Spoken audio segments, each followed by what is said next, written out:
పక్కనే ఉన్న China more than 10% of the GDP ఖర్చు పెడతారు వాళ్ళ ఎడ్యుకేషన్ లో. మనది 4 ట్రిలియన్ కూడా లేదు, మన వాళ్ళు 4% కూడా పెట్టరు. What the constitution has promised విద్యా వైద్యం పబ్లిక్ సెక్టార్ లో పెట్టుకొని చేస్తామని అంటారు, బట్ చేయరు. అంటే ఉద్యమం లేకుండా ఈ దేశంలో ఇప్పటి వరకు ఏది సాధించబడింది? ప్రశ్నించే గొంతుకలు మౌనంగా ఉన్నప్పుడు ఇటువంటి పరిస్థితి ఏర్పడుతుంది. ఒకప్పుడు తెలంగాణనే తీసుకుందాం మనం. నిజాం రజాకర్లు అణచివేత, ఆ దోపిడీ, దాన్ని ప్రశ్నించే గొంతుకలు వచ్చినాయి కాబట్టి తెలంగాణ సాయుధ పోరాటం వచ్చింది. ఇప్పుడు అంతే అండి.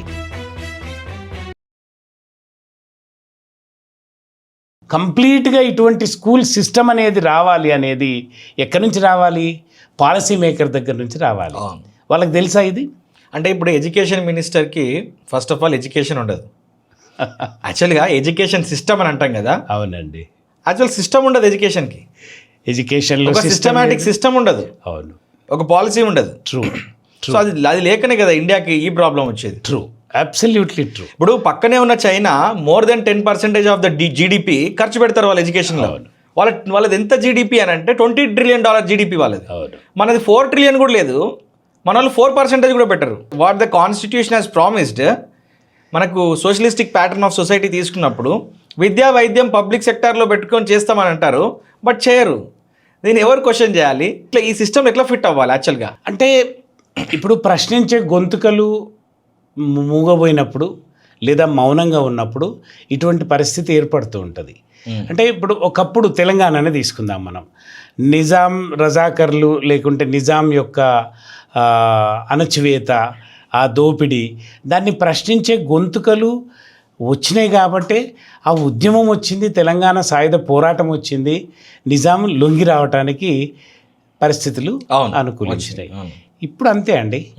అంటే ఎప్పుడైతే ప్రజలు మౌనంగా సహిస్తూ ఉంటారో పాలకులు పట్టించుకోకుండా వాళ్ళ సంపాదనే ధ్యేయంగా వాళ్ళు పరిపాలన కొనసాగిస్తుంటారు. ఎప్పుడైతే ప్రజలు ప్రశ్నించటం నేర్చుకుంటారో, ఇప్పుడు ఇట్లాంటి పాడ్కాస్ట్ల ద్వారా మనలాంటి వాళ్ళం, మీరు మేము ఈ మన అంటే సమాజానికి చెప్పాల్సింది ఏమిటి అంటే, దయచేసి ప్రశ్నించండి. మా పిల్లలకి ఎందుకు మీరు నాణ్యమైన చదువులు ఇవ్వరు? మా పిల్లలకి ఇప్పుడు వరల్డ్ క్లాస్ బ్రిడ్జిలు కడుతున్నారు, ఏమంటారు, వరల్డ్ క్లాస్ ఇన్ఫ్రాస్ట్రక్చర్ తయారు చేస్తున్నారు, వీటన్నిటిలో ప్రాజెక్టులు కడుతున్నాం అంటున్నారు. వాస్తవమే, ఇవన్నీ అవసరమే. కానీ వీటన్నిటికంటే అవసరమైనది ఏమిటండి? ముందు బతకడానికి ఆరోగ్యం కావాలి, ఎదగటానికి చదువు కావాలి. ఈ రెండు కావాలి. ఈ రెండింటిని మనం ఒక డిమాండ్గా క్రియేట్ చేసి ఒక ఉద్యమంగా మనం ప్రారంభించకపోతే, ఈ అంటే ఉద్యమం లేకుండా ఈ దేశంలో ఇప్పటి వరకు ఏది సాధించబడలేదు కదా. అంటే ఇప్పుడు అంటే మొఘళ్ళు పరిపాలించినప్పుడు మనం ఉద్యమం చేయలే కాబట్టి స్వాతంత్రం రాలే. బ్రిటిష్ వాళ్ళు పరిపాలించినప్పుడు మనం స్వాతంత్ర ఉద్యమం చేశాం కాబట్టి మనకు స్వాతంత్రం వచ్చింది.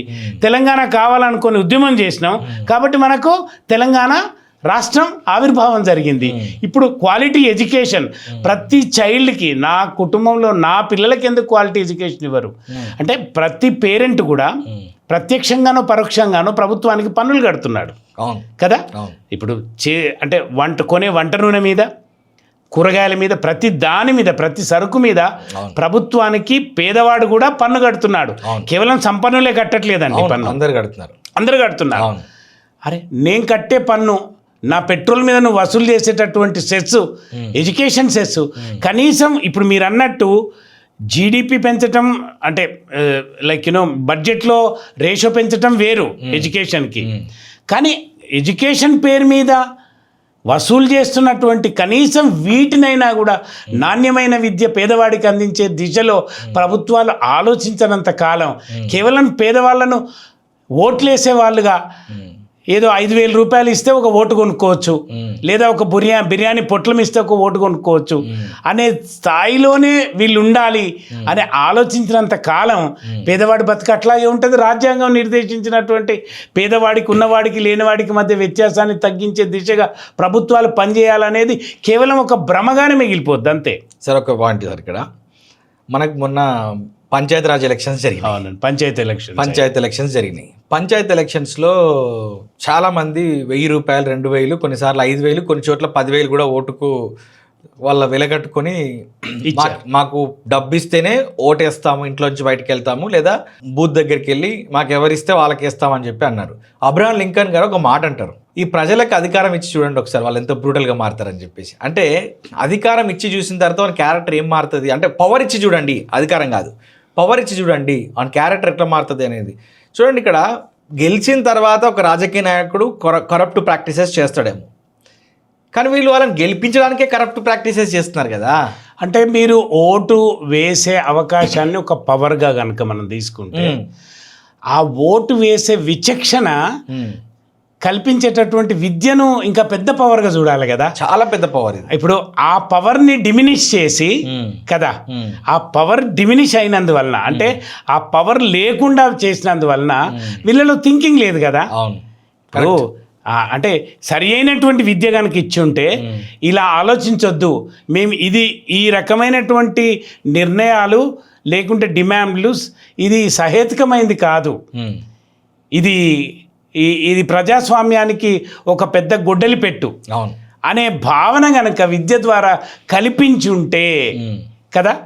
కరెక్ట్. అంటే కల్పించబడ్డ వాళ్ళేమో ఓటింగ్కు దూరంగా ఉంటున్నారు, కల్పించబడని వాళ్ళేమో ఓట్లను అమ్ముకొని రాజకీయ నాయకులకు అవినీతి పరులు రాజకీయాలలోకి రావడానికి అవకాశాన్ని కల్పిస్తున్నారు.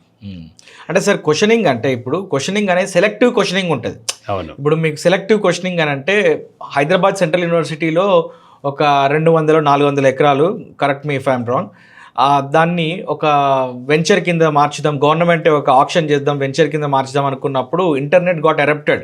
ఈ జెన్జీ పిల్లలంతా కూడా ఇన్స్టాగ్రామ్లో, ఫేస్బుక్లో, ట్విట్టర్లో ఎక్కడ పడితే అక్కడ ట్వీట్లు చేశారు, దాని గురించి ఏఐ వీడియోస్ చేసి అక్కడ ఫ్లోరా ఫానా దెబ్బతింటుంది, ఆడ బయోడైవర్సిటీ దెబ్బతింటుంది అని చెప్పి సిటీ సెంటర్లో అట్లాంటి దెబ్బతింటే ఎయిర్ క్వాలిటీ ఇండెక్స్ మొత్తం కూడా కంప్లీట్గా పాడైపోయి మన ఢిల్లీ లాంటి పరిస్థితి వస్తుంది అన్నారు.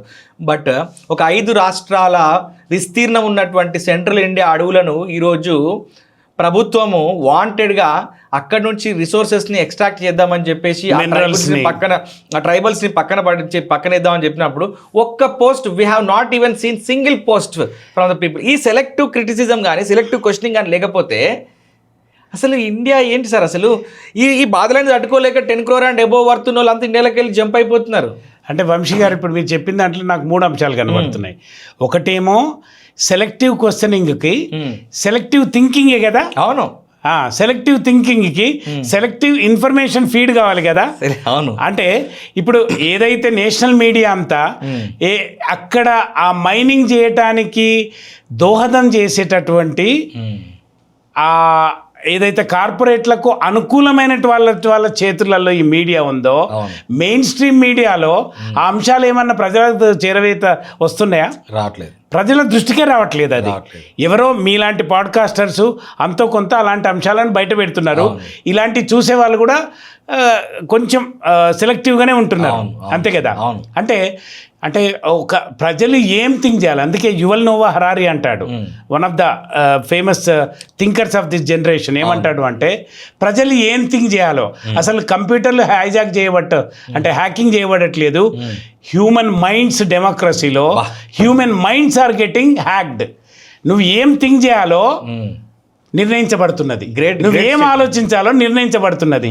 అంటే ఈరోజు మనం కనుక గమనిస్తే 150 సంవత్సరాల వందే మాతరం గురించి ఎన్ని గంటల చర్చ జరుగుతున్నది. ఇవాళ ఈరోజు ఈ దేశంలో ఎన్ని సమస్యలు లేవు. ఆ సమస్యల మీద మాట్లాడటానికి మనం ఎన్నుకున్నటువంటి నాయకులు కానీ, లేదా మనకు జవాబుదారీ అయినటువంటి పార్లమెంట్లు కానీ ఎంత సమయాన్ని వెచ్చిస్తున్నాయి. అంటే మన ఆలోచనలని, మన చర్చల్ని, మన ప్రశ్నల్ని ఎంత హ్యాకింగ్ చేస్తున్నారో మీరు ఆలోచించవచ్చు. అది it is all selective hacking అంటాను నేను, సెలెక్టివ్ క్వశ్చనింగ్ కాదు. ఇక్కడ సెలెక్టివ్ హ్యాకింగ్ జరుగుతున్నది మన యూత్ని. అందుకని అంతకు ఆ పరిమితులను మించి మన వాళ్ళు ఆలోచించలేకపోతున్నారు. అలా ఆలోచించే పరిస్థితి వస్తుంది, తప్పకుండా వస్తుంది, నమ్మకం. అంటే 100% అండి. అంటే ఏ కాలం ఎంత గొప్పది అంటే అది ఏ ఒక్క నియంతృత్వ పోకడల చేతుల్లో కూడా బందీ అయి ఉండదు. హిట్లర్, ముస్సోలిని, నెపోలియన్ ఇట్లాంటి వాళ్ళని ఎంతో మందిని చూసిండ్రు. ఈవెన్ ఇందిరాగాంధీ కూడా ఒక డిక్టేటర్గా మారిన పరిస్థితుల్లో కాలం ఇందిరాగాంధీని పక్కకు పెట్టింది, అంతే. ఎవ్వరూ ప్రజాస్వామ్యాన్ని లేదా ఆ న్యాచురల్ ఫ్రీడమ్ ఆఫ్ థాట్ని సప్రెస్ చేయాలని చూస్తారో కాలం ఒప్పుకోదండి. It doesn't really tolerate. కొద్ది రోజులు నడుస్తుంది, బట్ ప్రజలు తప్పకుండా తిరగబడతారు. ఎస్, ఆ రోజు వస్తుంది. మీరు అంటున్నారు కదా, ఎందుకు ఇప్పుడు నక్సల్బరీ ఉద్యమాలు ఎందుకు వచ్చినాయి ఆ రోజుల్లో? ఇప్పుడు అలాంటి ఉద్యమాలు, అవే ఉద్యమాలు మళ్ళీ పునరావృతం కాకపోవచ్చు, కానీ ఏదో రకంగా ప్రశ్నించటం అనేది మానవ సహజ లక్షణం. అది ఓకే. ఇప్పుడు ఉన్నటువంటి విద్య ద్వారా నువ్వు ప్రశ్నించటాన్ని, జవాబుదారీతనాన్ని మాత్రమే, అంటే జవాబు చెప్పే లక్షణాన్ని మాత్రమే పెంపొందిస్తున్నావు, కానీ ప్రశ్నించే లక్షణాన్ని పిల్లల మనస్సుల్లో నుంచి, మస్తిష్కాల్లో నుంచి నువ్వు రుద్దేస్తున్నావు, తీసేస్తున్నావు నువ్వు. అట్లా పెరుగుతున్నారు పిల్లలు. ఇప్పుడు యువత ఎందుకు ప్రశ్నించట్లేదంటే, స్కూల్లో ఎక్కడండి, ఏ స్కూల్లోనైనా ఓ విద్యార్థి ప్రశ్నించే పరిస్థితి ఉందా? ప్రశ్నిస్తే ప్రశ్నను చంపేస్తారు కదా సార్. అంతే కదా. ఇప్పుడు ప్రశ్న చంపబడుతున్నది ఒక మాట, సొంతగా నేర్చుకోవటం అనేది బయటనే వదిలిపెట్టి లోపలికి రావాల్సిన పరిస్థితి ఏర్పడుతున్నది. అందుకే మేము పల్స్ అనే ఒక కొత్త మోడల్, పరంపర unique learning system of education అనే దాన్ని ప్రారంభించిన ఓయాసి స్కూల్లో. దాని ద్వారా ఏంటంటే పిల్లలు ప్రశ్నిస్తారు. ఇంకెట్లా ప్రశ్నిస్తారో చెప్తాను నేను. ఒక ఉపాధ్యాయుడు వచ్చి నేను పాఠం చెప్పడానికి సిద్ధంగా ఉన్నాను అంటే, మాస్టరు, టీచర్ ఒక్క నిమిషం ఆగండి, మేము 10 మందిని 10 ప్రశ్నలు వేస్తాం, ఈ ప్రశ్నలకు మీరు జవాబు చెప్తే ఈ పాఠంలో, అప్పుడు మీరు ప్రిపేర్ అయ్యి వచ్చినట్టు లెక్క. ఒక 80% మీరు స్కోర్ చేయలేకపోతే మీరు రేపు బాగా ప్రిపేర్ అయ్యి రండి అనే పరిస్థితిని క్రియేట్ చేసిన. ఒకప్పుడు ఎట్లా ఉండేది అని అంటే, మేము క్వశ్చన్ చేసినప్పుడు అది ఎగ్జామ్లో రాదు, waste question, useless fellow, time waste చేయకనే వాళ్ళు. అసలు ఎంత ఘోరమైనటువంటి అంటే ఒక విద్యార్థిలోని క్రియేటివిటీని, క్యూరియాసిటీని, అంతే కదండి, చంపేయటం. అది అంతే, గొంతు నిలిమేయటం అన్నట్టు. అంతే. ఒక విద్యార్థిని ఎప్పుడైతే ఉపాధ్యాయుడు అట్లా, ఇది పరీక్షల్లో ఇంపార్టెంట్ కాదు, ఇది వేస్ట్ ప్రశ్న, నువ్వు టైం వేస్ట్ చేస్తున్నావు అని నొక్కేసిండు అనుకోండి, అట్లాంటి ఇంకొక 30 ప్రశ్నలు ఆ గొంతుకల్లో అట్లాగే చచ్చిపోతాయి. అంతే. ఈ వ్యవస్థ మారాలండి, విధానం మారాలి. అంతే.